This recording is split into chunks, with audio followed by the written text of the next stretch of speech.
Hi guys, welcome back to the news show. There's no special effects this week.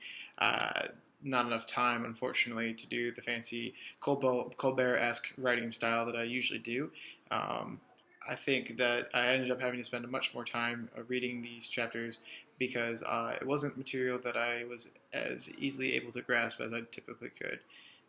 With the previous stuff that we've gone over, it was much easier for me to, be able to relate to it and understand it and absorb it and synthesize it. So this one was a little bit more of a challenge. So um, personally, this is why it's not going to be as funny or as upbeat as usual. So Mandy asked us the question of how do you feel that VSU campus culture responds to multicultural needs, and how does my experience influence this, and what do I believe in that? So, first thing, the most general broad answer I can give you is that VSU does almost nothing to recognize multicultural needs from the student body or from an administrative level whatsoever. I want to say about almost every administrator higher up that I've met is a white male or white female, and as such, the trickle top-down effect kind of goes into that, and students don't have anything to emulate themselves off. Black students don't have anybody to emulate.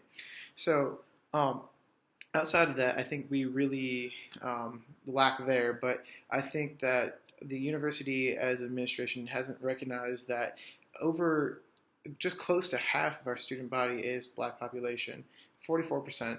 Now, this 44% doesn't have a lot of support. And to be even more bluntly forward, we don't talk about other student ethnicities on campus, like the Korean student, the international students. We have a rather large population of international students, and we don't have a multicultural affairs department, and instead we have a very massive student-ran organization group. Um, one of the largest student organization groups I've seen for a multicultural campus, all student driven. Now, for me, I came from a private institution, Eastern Michigan, and they were very multiculturally aware. They espoused a lot of multiculturalism. However, they were not to the level where they've been able to extremely enact it. We like to say a lot that we were very forward-thinking and progressive in this manner, but they had a lot that they could work on. Here, they don't even bother to try. I cannot recall a time where I've seen efforts to be more inclusive and more multiculturally diverse. I think that we're coming from a probably maybe a very colorblind situation where the races are assuming the hegemonous identity of white racial theory. They just identify as white or as black, and we just accept it as that these groups will stay individually and not cohabit, commingle that and with other groups. We don't have very many outlooks for these students other than their student organizations. For example, in housing, we do diversity programming, or at least that's what we say we do. However, no one in our program or in housing trains how to do a diversity program or how to do one well. The best diversity programs I ever see are the cross-aligned diversity programs, and that's about it. And it's mostly just trying to get others to understand that just because you come from different backgrounds does not mean you don't have similarities with these backgrounds.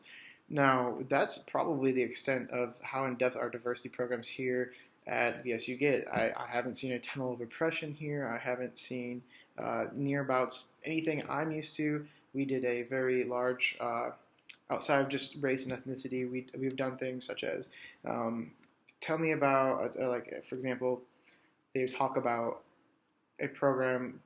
They talk about we would do this. We'd be all in a room. It'd all be very quiet, and this is coming from Eastern. It'd all be very quiet, and we would be asked the question of, I struggle with this part of my identity. And for example, one of them could be religion, and people who struggle with religion, whether or not you knew why they were struggling with it, would walk to that. A very large-scale cross-line program, but even more impactful because you could see everything that was going on.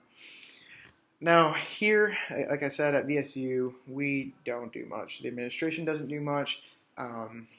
We, as student affairs professionals, don't do much. It's just we are kind of just accepting things for the way they are right now.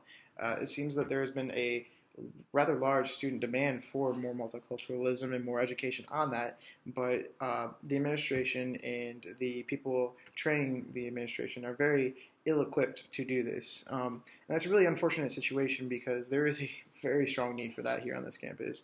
Um, I, Coming down here was a very cultural shock for me. I've never experienced something so segregated, but by in general just so segregated in the South. But at this university, it's so obviously segregated and so little of a lack of response to the segregation and trying to be inclusive and foster these multicultural identities for everyone.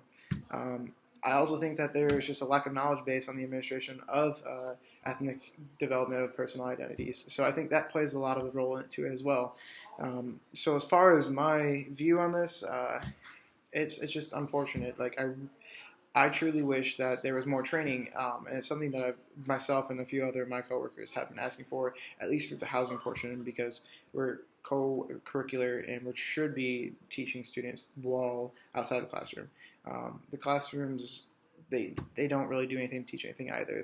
Like I said, this whole university doesn't have any effort or want, it appears, to do anything on the administrative side. The students, however, very much so want to do it, and as much as I can, I'm not a professional or expert in this portion of student development identity theory, and I can't pretend to know that I even know a tenth of enough what I would need to do to give a better diversity experience to these students.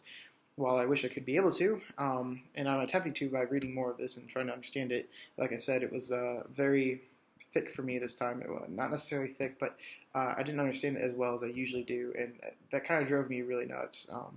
It was harder for me to relate to. I'm trying to better process it and better synthesize it and better understand how I can apply it to myself.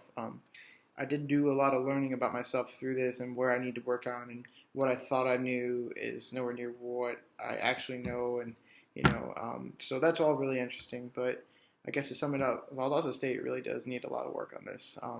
They have not, they don't show up. Multiculturalism just almost does not exist on here. The international students are not supported, whether it be they're from Korea, Japan, Poland, England. There's nothing done to help them, adjust or help them support them. We don't even support them. So yeah, I'm sorry for the lack of Colbert-esque response. I typically really enjoy trying to make this more of a fun video, but I think this was more of a serious topic to me, and it took more of a serious approach, and I could have, again, a lack of time to try to process this information enough for myself and synthesize it to be able to make it a funny-esque type situation. So hopefully look forward to next week having more of a Colbert-esque fun report, especially since apparently Jon Stewart's gone and now Colbert, so vice versa. All right, but y'all have a nice weekend and week, and I'll see you in class.